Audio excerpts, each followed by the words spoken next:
ಇಲ್ಲ.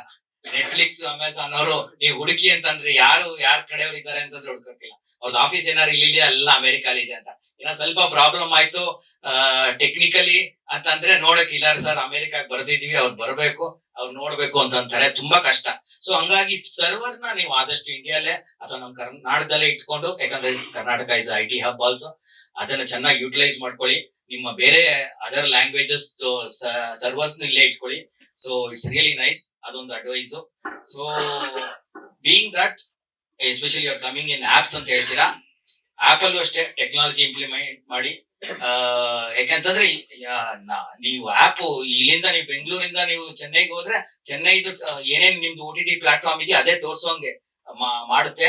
ಆ ತರನು technology use ಮಾಡಬಹುದು, ಲ್ಯಾಂಗ್ವೇಜ್ ಬೇಸ್ಡ್ ಆರ್ ಅದರ್ ಟೆಕ್ನಾಲಜಿಲೇ ಸಾಕಷ್ಟು ನೀವು AI ಯೂಸ್ ಮಾಡಿದ್ರೆ ಆದಷ್ಟು ನಿಮ್ಗೆ ಉಪಯೋಗ ಆಗುತ್ತೆ. ಚೇಂಬರ್ ಅವರು ಚೆನ್ನಾಗಿ ಹೇಳಿದ್ದಾರೆ. Definitely if they are there, ಈಗ ಲಿಸ್ಟ್ ಆಫ್ ಸಿನಿಮಾ ಕೊಡ್ತೀನಿ ಅಂತ ಹೇಳಿದ್ದಾರೆ.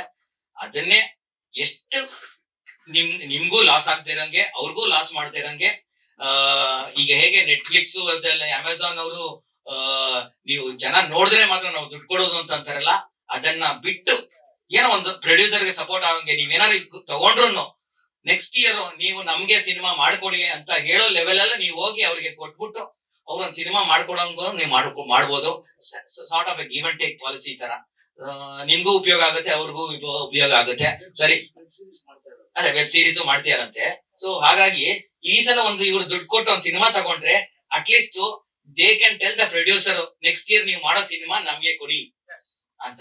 ಆಮೇಲೆ ಇನ್ನೊಂದು ಏನ್ ಖುಷಿ ಆಗಿರೋದು ಅಂತಂದ್ರೆ, ನಾನು ಸಾಕಷ್ಟು ಜಾಗದಲ್ಲೇ ಕಲ್ಚರ್ ಅಂತ ನೋಡಿದೀನಿ. ನಿಮ್ಮ ವೆಬ್ಸೈಟ್ ಅಲ್ಲಿ ಅಥವಾ ನಿಮ್ಮ ಮಾತಲ್ಲೇ ಅಥವಾ ನಿಮ್ಮ ಟೆಕ್ಸ್ಟ್ ಅಲ್ಲೇ. ಅದು ತುಂಬಾ